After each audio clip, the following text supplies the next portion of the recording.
Order, order. Welcome to another episode of Reporters Without Orders, a podcast where we discuss what made news, what did not, and what absolutely should not have. Today we have with us two of our in-house reporters, Sumedha Mittal and Avdesh Kumar. Hi, Pratyush. Hi. Sumedha has reported on Kundar ki bipole in UP after she spotted some odd patterns, and Avdesh was on the ground in Sambhal district in the same state, UP, where violent clashes claimed at least 4 lives, according to administration and newspaper reports. So we'll discuss both of their stories because Avdesh returned from the ground today only. So Avdesh, I will start from you because Sambhal is one of the issues that has been on the news over the week. Everybody is discussing about it and आप ground पे थे.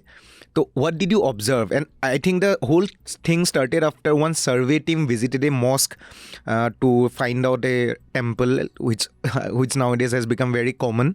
A local court ordered some kind of a survey, and then this team reached there, and then the classes took place. And what did you find out? तो प्रत्युष मैं सबसे पहले मौजूदा स्थिति से पहले मैं वहाँ पर जाना चाहूँगा जब ये विवाद शुरू हुआ. तो ये 19 तारीख की बात है. 19 तारीख को संभल से करीब 21 किलोमीटर 22 किलोमीटर की दूरी पे एक मंदिर है, श्री केला देवी मंदिर धाम है. वहाँ के महंत हैं जिनका नाम है महंत श्री राजगिरी. मैं उनसे मिलके भी आया हूँ, वो मेरी रिपोर्ट में आप देखेंगे.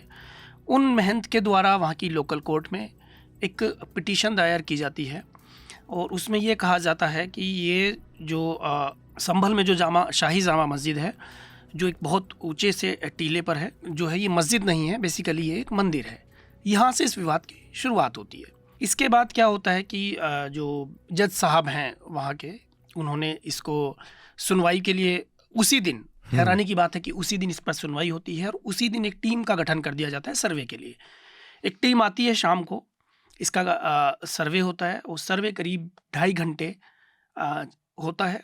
2.5 घंटे सर्वे के बाद लोग अपने अपने वापस चले जाते हैं. ये सेम दिन पे हो रहा है, जिस दिन पिटीशन गया, जिस दिन आपका ये सुनवाई हुआ और उसी दिन पे एक सर्वे टीम भी गया है सेम डे पे. बिल्कुल. मैं यहाँ एक बात और जोड़ना चाहूँगा कि हम अक्सर देखते हैं कि ये हैरान करने वाला है, तारीख पे तारीख. तो मतलब अपने यहाँ तो तारीख पे तारीख लगती है, लेकिन पता नहीं क्यों इस मामले में कि उसी दिन पिटीशन डाली जाती है और उसी दिन टीम का गठन किया जाता है और उसी दिन सर्वे भी हो जाता है. एक दिन बाद इलेक्शंस भी थे ना, बाइपोल 20th को, उसके साथ वाली कॉन्स्टिट्यूएंसी इन सब में ना.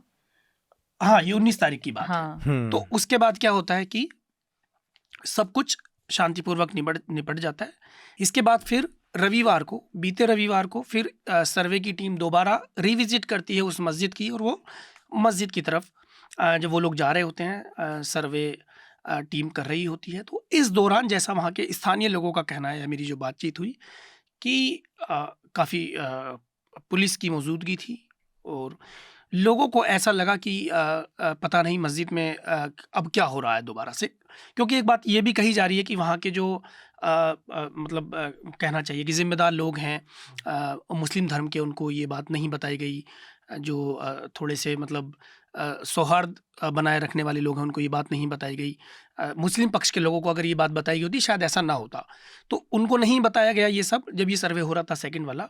तो इस बीच वहाँ पे मुस्लिम जो कम्युनिटी के जो लोग हैं वहाँ पर वो भारी तादाद में पहुँच गए. इस बीच यहाँ हिंसा की शुरुआत होती है.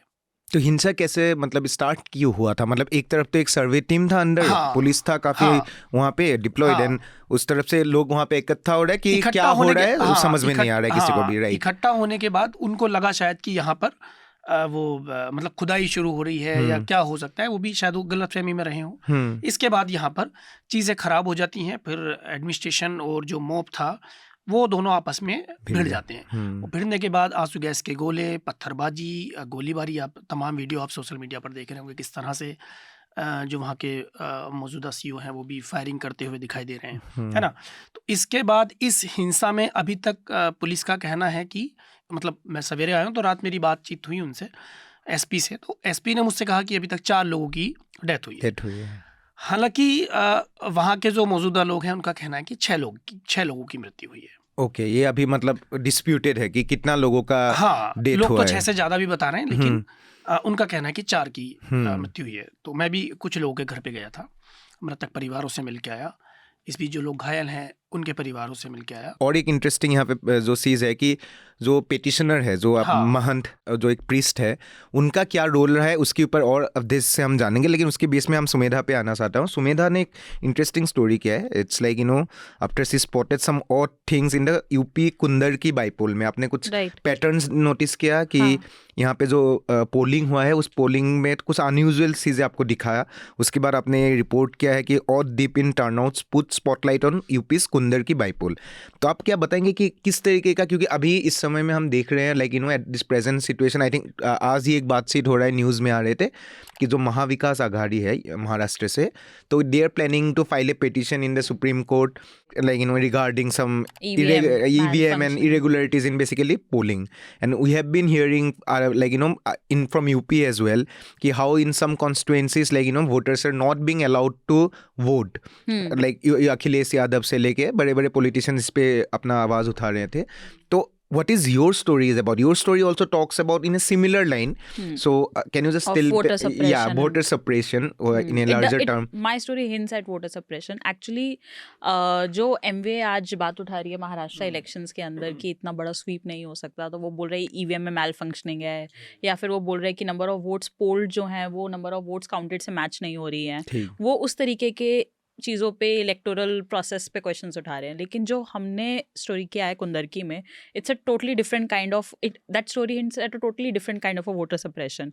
जैसे कि 20 नवंबर को हमने देखा था कि जिस दिन बाईपोल्स थे, महाराष्ट्र यूपी के 9 सीट्स पे बाईपोल्स थे और महाराष्ट्र झारखंड के भी इलेक्शन से, उस दिन सुबह सुबह एकदम ट्विटर पे एकदम बहुत सारे वीडियोज़ वायरल होने लग गए उत्तर प्रदेश के पोलिंग स्टेशन से for 5 to 6 seats of which were going for bypolls, कि उधर कैसे पुलिस लोगों का वोटर आईडी कार्ड चेक कर रही है। पोलिंग स्टेशन के बाहर पुलिस ने बैरिकेड लगा रखा है। न्यूज़ लॉन्ड्री पे स्टोरी भी की है मैंने। हाँ, अवधेश ने भी एक वो स्टोरी किया जिसके अंदर दिख रहा है कि एक विमेन वोटर है जो अपना साथ में वोटर आईडी कार्ड वगैरह सब डॉक्यूमेंट्स लेके पोलिंग के लिए जा रही है, तभी पुलिस ने उनकी तरफ बंदूक दिखाई और SHO है जो एक महिला पे बंदूक, मेरी उससे बात हुई थी, उस महिला से बात हुई, SHO से बात हुई। तो वही वो वाला वीडियो काफ़ी ज़्यादा वायरल हुआ था। फिर बहुत सारे ऐसे वीडियोज़ आए थे कि जहाँ पे मुस्लिम्स, स्पेशली मुस्लिम वोटर्स रो रहे थे कि हमें वोट नहीं डालने दिया जा रहा, हमें मारा जा रहा है। तो मतलब 20 नवंबर को महाराष्ट्र झारखंड में तो से हमें उस तरीके के वीडियोस नहीं दिखे थे इस तरीके के। तो ये जो वीडियोस यूपी से आ रहे थे वो एक classic case of voter suppression है कि आप पुलिस का फोर्स यूज़ कीजिए और आप वोट्स मतलब आप पोलिंग को डिस्टर्ब कर दीजिए। क्लासिक केस है, इट्स नॉट लाइक EVM या फिर बाकी इन सब चीज़ों पे। तो उसके बाद जब रिजल्ट आया तो कुंदर की सबसे ज़्यादा सरप्राइजिंग इसलिए था क्योंकि इधर 80% मुस्लिम पॉपुलेशन है और 31 साल बाद पहली बार आफ्टर 31 ईयर्स और 3 decades the BJP has one it, has not just won it but the BJP has swept it by over like 1.4 lakh votes। and इधर और इसका बाकी 20% भी ऐसा नहीं है जो हिंदूज़ हैं, वो वाले कास्ट ऐसे नहीं है जो BJP के वोटर्स है। फॉर एग्जांपल उधर 7% दलित पॉपुलेशन है जो कि हमेशा से ज़्यादातर बसपा को वोट पड़ता रहा है जिसका, एंड बाकी के जो 12-13% है मतलब it's like like Right. Those are the only 13% जो would have, उसमें भी काफ़ी यादव वोटर्स बहुत ज़्यादा है। तो इसलिए हमेशा से एक समाजवादी पार्टी का बैस्टन रहा है। और कुंदरकी से ही सबसे ज़्यादा वो वीडियोज़ आ रहे थे जब पुलिस पोलिंग स्टेशन के बाद बैरिकेटिंग करके बहुत सारे लोगों का वोटर आईडी कार्ड चेक कर रही थी। तो फिर हम जब रिजल्ट आया तो वो बहुत शॉकिंग था सबके लिए, ठीक है, मतलब बट ठीक है महाराष्ट्र भी ऐसे शॉकिंग था, वो भी बोल सकते हैं, but this was particularly shocking after like because it has 80% Muslim population, then how come the BJP, how come the Muslims are voting for the BJP? तो और स्पेशली आफ्टर वो जब संभल में एक दिन पहले इतना मॉस्क वगैरह का इन सब चीज़ें चला था, संभल कुंदरकी से बहुत दूर नहीं है, बहुत पास में है। तो जब इतना सब चल रहा था तो उसके बाद हमने बस देखा कि ठीक है हम देखते हैं कितना डिप आया है। बेसिकली संभल लोकसभा का ही एक विधानसभा है। बिल्कुल जहाँ पे ये मॉस्क वाला घटना हुआ है, तो ये पास में ही था। हाँ बिल्कुल पास में, ज्यादा दूर भी नहीं था, अगले दिन ही। तो एकदम से, और फिर जब इतना मॉस्क वगैरह का चल रहा तो अगले दिन मुस्लिम वोटर्स ने जाके BJP को जितवा दिया। तो ये इस तरीके की चीज थी। तो अब देश जब आप संभल में थे तब आपको भी ऐसा चीजें दिखाई दे रहा था। Is it related to some kind of election related politics और is it like it has some kind of like political what is often से कि एक तरीके का पोलराइज कर दो एक तरीके का, उसकी वजह से either it will gain some political benefit और it may give some other benefit in future. Like आपको क्या लगा इसमें पॉलिटिकल कितना चीज़ें इन्वॉल्व है और एक कुछ जेन्युइन एक लोकल सेंटिमेंट यहाँ पे ज़्यादा प्ले किया है? जब हम लोगों से बात करें तो मतलब मुझे ऐसा लगता है, मेरे बातचीत में ये निकल के आया कि लोगों का कहना है कि हम जब राम मंदिर वाला विवाद चल रहा था, मस्जिद वाला विवाद चल रहा था, तो लोगों ने बाबरी मस्जिद और राम मंदिर को लेकर इतना बवाल हो गया था, तो उन्होंने जो है उसको वो किया कि ठीक है चलो अब विवाद खत्म हो जाएगा। बहुत सारे लोगों ने हमसे भी कहा चलो ठीक है राम मंदिर बन गया, विवाद खत्म हो गया, हमने ऐसा माना था। अब कोई शायद इस देश में विवाद नहीं होगा मस्जिद को लेकर, लेकिन फिर से एक विवाद खड़ा हो गया। तो इस विवाद का जड़ क्या है? जैसे कि राम मंदिर वाला हम बात को देखेंगे तो it started in pre independence में ये स्टार्ट हो गया था कि there was a temple in the place of Babri Masjid. तो उसके बाद उसको क्या मतलब बंद किया था, उसके बाद कैसे गेट खोला गया। तो इट्स ए काइंड ऑफ ए बाबरी मस्जिद और राम मंदिर issue has a history of like 50 years, जो हम उसका पॉलिटिकल कॉन्फ्लिक्ट देखेंगे। तो एक कैसे, जैसे 19 नवंबर का आपने एक डेट दिया जिस दिन ये केस आया, इसका हिस्ट्री क्या है? देखिए, सबसे पहले मैं बताता हूँ कि इस मस्जिद के आसपास एक कुआं भी है, कोई मस्जिद का ही पार्ट है वो। वहाँ के लोगों का कहना है कि वो पहले उस कुएं में पूजन करते थे, लेकिन अभी नहीं होता है। ऐसा नहीं है कि पहली बार ये विवाद हुआ, इससे पहले भी वहाँ विवाद हुआ है इसी इशू पे कि यहाँ पे मंदिर था एक। हाँ, इसी इशू पे पहले भी वहाँ विवाद हुआ है। खासतौर पर जब शिवरात्रि आती है तब वहाँ थोड़ा थोड़ा विवाद कुछ ना कुछ होता रहा है अक्सर। और अच्छा। इससे पहले भी वहाँ के मौलाना, जो मस्जिद के मौलाना थे, उनकी हत्या भी हुई है इसी मामले में। अच्छा। हाँ, अभी मौजूदा स्थिति ये है कि वहाँ पर एक कई रिपोर्ट्स का हवाला देकर ये बताया गया कि इस किताब का जिक्र किया है बेसिकली। ये तारीख सम्मलिक किताब है, मौलाना मोईद ने लिखी है। कई रिपोर्ट्स में इस किताब का हवाला देते हुए ये बताया गया है कि वहाँ सबसे पहले शाह तुगलक ने वहाँ मस्जिद बनाई थी। अच्छा। ठीक है, मैं भी मिल के आया हूँ मौलाना मोईद से, उन्होंने मुझे भी यही बताया कि वहाँ शाह तुगलक ने मस्जिद बनाई थी। उस मस्जिद को बनाने के बाद काफ़ी समय बाद वहाँ बाबर पहुँचा और बाबर ने फिर इस मस्जिद की मरम्मत कराई बेसिकली। मेरा भी उनसे सवाल था कि भी ये आपके पास ये जो फैक्ट हैं वो कहाँ से हैं, तो उन्होंने मुझे रज़ा, जो रामपुर में रज़ा लाइब्रेरी है, उसका हवाला दिया कि मैंने वहाँ पर बहुत सारी किताबें पढ़ी, वहाँ से मैंने ये तथ्य जुटाए हैं, उसके बाद ये किताब को मैंने लिखा है। जो एक हिंदू पक्ष है, मतलब हिंदू पक्ष का है ना, कितना सही होगा आई डोंट नो, बट जो एक अनदर पक्ष है जो बोल रहा है कि वहाँ पे एक मंदिर था, उनका क्या हवाला है, उनका तथ्य क्या है, उन लोग का फैक्ट्स क्या है? हाँ, उनका हवाला ये है, जब मैंने उनसे कहा कि वो मुझे ना एक मैप दिखा रहे थे कि ये देखिए यहाँ पे ये पूरा ये नक्शा है और यहाँ पर ये यहाँ पर मंदिर था, तो मैंने पूछा ये आपके पास ये नक्शा कहाँ से आया, और आप जो बता रहे हैं कि यहाँ पर मंदिर था, तो उसके पीछे कुछ आप तथ्य दीजिए ना। कुछ आप ऐसी चीज़ मुझे बताइए कि लगे कि वहाँ पर मंदिर था। तो उन्होंने कहा ये जो नक्शा है वो तो संभल के हर घर में है।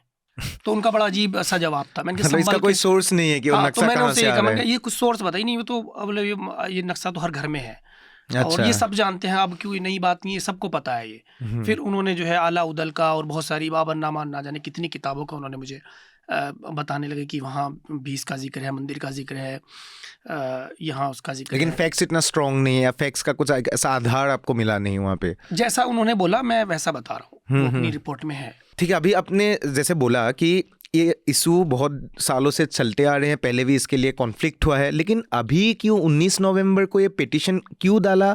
और ये जो महंत है, जो प्रीस्ट है, उनके बारे में आपको क्या पता लगा कि वो कौन है, उनका कैसा दावा है, थोड़ा बताएंगे तो उसके ऊपर? वहाँ क्या है कि जो महंत हैं उन्होंने एक पिटीशन डाली 19 तारीख को। 19 तारीख को ही कोर्ट ने एक टीम गठित करी सर्वे के लिए, उसको संज्ञान लेते हुए वो सर्वे शुरू कर दिया। बहुत साधारण है, तो इसमें बहुत ज़्यादा इधर उधर जाने की ज़रूरत ही नहीं है। आप ये समझिए ना कि इसी देश में आप किसी FIR दर्ज करवाने चले जाइए, आप किसी मामले की, आपको लगता है कि आपकी एक दिन में FIR दर्ज हो जाएगी अगर बहुत बड़ा मामला नहीं है तो? नहीं होगा, नहीं होती ना।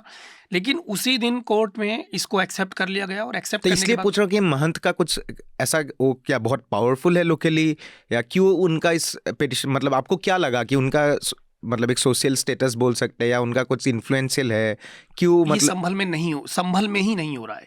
ये मथुरा में हुआ, ये अयोध्या में हुआ, ये काशी में हुआ।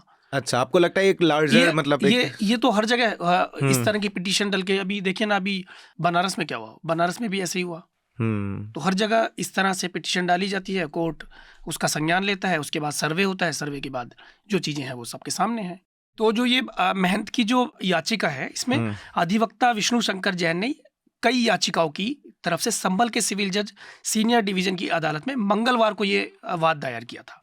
एक बात बता दूं मैं, यहाँ जो विष्णु शंकर जैन ये वही वकील हैं जो वाराणसी की ज्ञानव्यापी मस्जिद मामले में भी वकील हैं। अच्छा, वो मतलब इस तरीके का केसेस पहले भी लड़ते हैं और इस तरीके का इश्यूज को उठाते हैं। हाँ। तो इसमें हिंदू पक्ष का दावा ये है कि जहाँ ये विशाल मस्जिद बनी हुई है वहाँ कभी हरिहर मंदिर हुआ करता था। अच्छा। हाँ, जबकि जो मुसलमानों का पक्ष है इन दावों को मतलब उन्होंने बेबुनियाद बताया कि तो सब फिजूली बातें हैं, और एक नया जो है वाद दायर करके जो है राजनीतिक विवाद पैदा करने की कोशिश की और सुर्खियां बटोरने की कोशिश की। ये मुस्लिमों का पक्ष है। नहीं, जैसे कि आपने सही बताया कि एक यूपी में फिलहाल मतलब जैसे ज्ञानवापी हो गया या इस संभल तो है ही, और मथुरा में हो गया, जो एक तरीके का एक देखा जा रहा है कि एक बहुत ज़्यादा एक पोलराइजेशन, मतलब आफ्टर राम मंदिर, जैसे आपने सही बोला था, बहुत मुस्लिम लीडर्स या ऐसे मतलब लोगों का, माइनॉरिटीज लोगों का एक बोलना था कि आफ्टर राम मंदिर उन लोग को एक मानना था कि इस तरीके का इश्यूज खत्म होने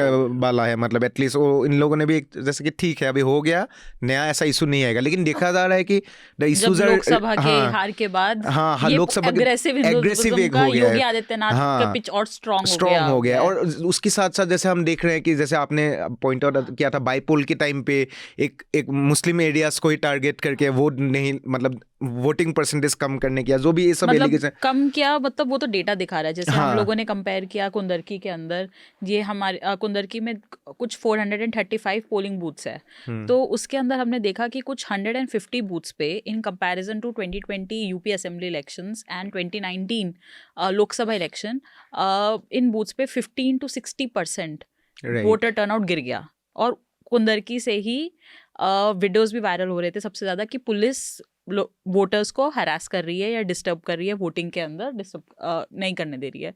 और एक उसी 435 बूथ्स के एनालिसिस में हमने देखा कि कुछ 35 बूथ्स हैं करीब करीब जिधर पोलिंग परसेंटेज, वोटिंग परसेंटेज काफ़ी बढ़ गया, ओवर लाइक बिटवीन 10 to 30%, और वो सारे के सारे डोमिनेटेड हिंदू बूथ्स थे। अच्छा, तो आपको जो लगा कि मुस्लिम, मतलब ये जो वायलेंस या जिस तरीके का पुलिस का एक इन्वॉल्वमेंट दिखा गया था मुस्लिम एरियाज के, उसकी वजह से मुस्लिम पॉपुलेशन का वोटिंग परसेंटेज कम होता दिख रहा है। कम, बहुत कम, 15 to 60%। अच्छा, 15 to 60%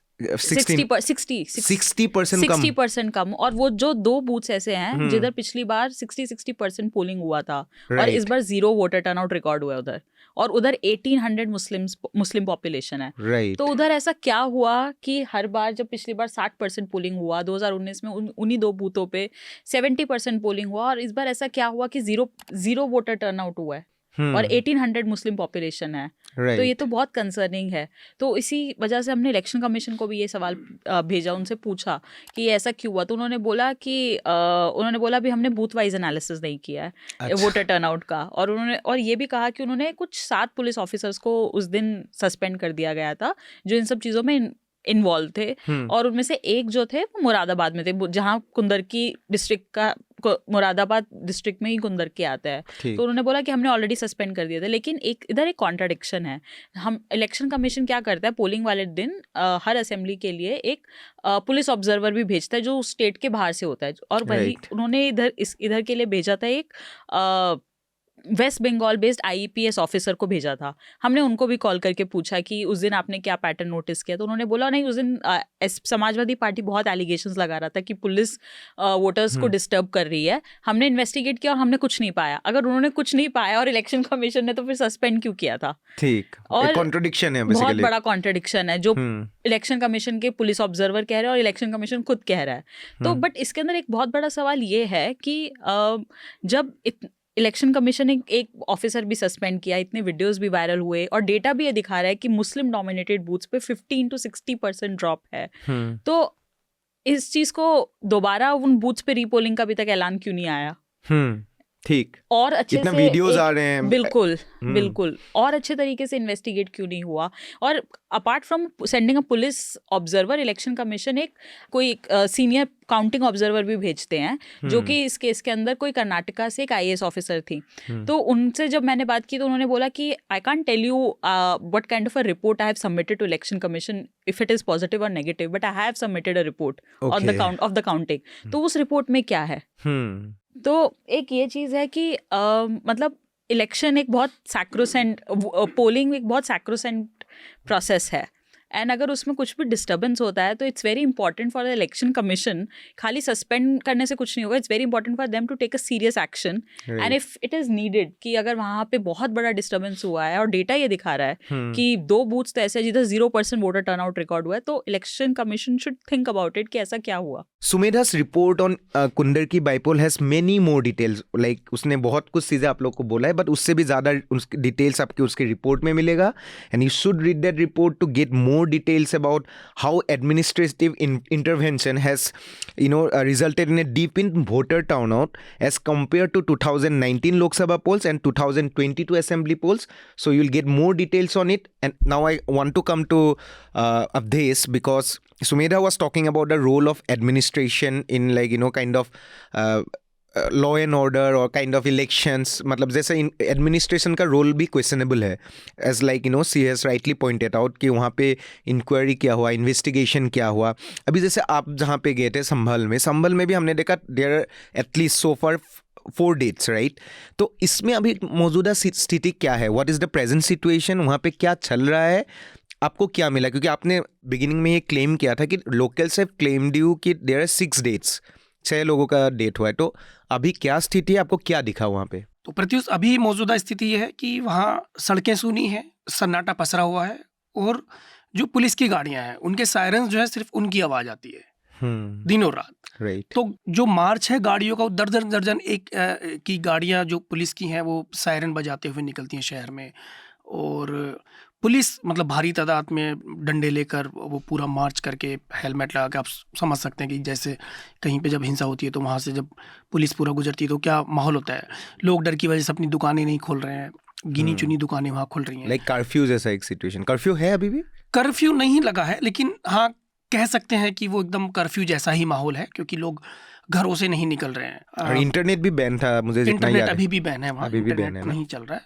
तो अभी मौजूदा स्थिति ये है, और पुलिस बहुत ज़्यादा है, चप्पे चप्पे पर मतलब पुलिस है। आप थोड़ा दूर जाएंगे तो आपको पुलिस दिखाई दे जाएगी। बाहर से जो लोग आ रहे हैं उनको नहीं आने दिया जा रहा है, उनकी गाड़ी चेक की जा रही है, पूछा जा रहा है। तो मतलब इस तरह का वहाँ माहौल है मतलब हाँ। पूरा अभी। और ये जो आपने वहाँ पे हॉस्पिटल्स में भी गए हैं, कितने लोग अभी इंज्योर्ड हैं अभी?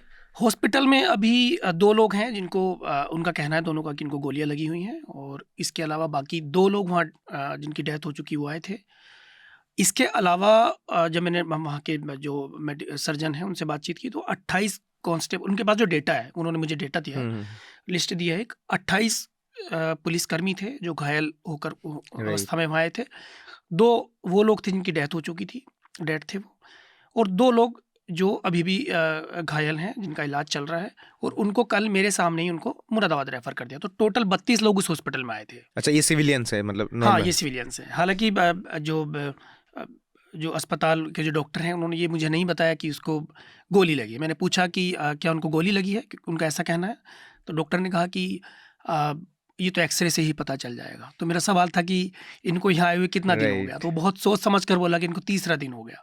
तो मैंने क्या 3रे दिन में भी इनका एक्सरा नहीं हुआ? तो फिर वो बोला नहीं, एक्सरा तो हो गया, रिपोर्ट नहीं आई। अच्छा। तो वो थोड़ा सा नहीं बताना चाहता था कि कैसी इंजरी है उनको। लेकिन वहाँ पे एक और नैरेटिव आ रहा था जो मैं न्यूज़पेपर्स में पढ़ रहा था कि पुलिस आर क्लेमिंग कि ये जो गन शॉट्स थे या जो बुलेट इंजरी है, इट वाज फ्रॉम सम देसी पिस्तौल और देसी कत्ता बोलते हैं जो भी यूपी में बोला जाता है, उससे हुआ है।